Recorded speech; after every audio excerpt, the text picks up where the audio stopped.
তো এই দেখো এখানে মেয়ে বসিয়েছে চিকেন, আর এই যে আমি বানাবো কচুরি। তো তেল তো গরম হয়েই গেছে প্রায়। তো এই দেখো কচুরিটা বেলে নিয়েছি। হ্যাঁ দাঁড়াও 1 মিনিট, আমি একটু কাজ করছি।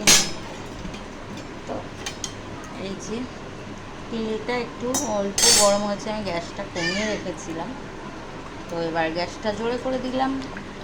কড়াইশুঁটির কচুরি এই দেখো কেমন ফুলেছে। পুরটা আমার আগেই বানানো ছিল, আগে একদিন বানিয়েছিলাম, তোমাদের দেখিয়েছি। তো সেদিনও ভিডিও করেছিলাম, আমার ফোনের প্রবলেমের জন্য তোমাদের পুরোটা দেখাতে পারিনি পুরটা কী করে বানিয়েছি। তো অন্য একদিন দেখিয়ে দেব। মানে কচুরি দেখো কি সুন্দর ফুলেছে। তো এই দেখো একটু পুরটা ঠিকঠাক ভরা হলে আর ভালো করে বেললে কিন্তু কচুরিটা খুব ভালো হয়। দেখো কি সুন্দর ফুলেছে।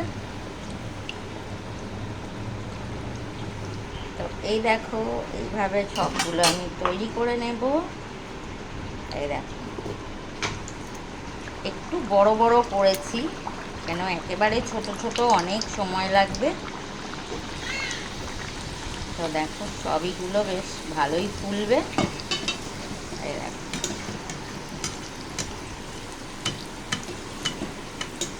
দেখো দেখো দেখো কি ভালো হয়েছে।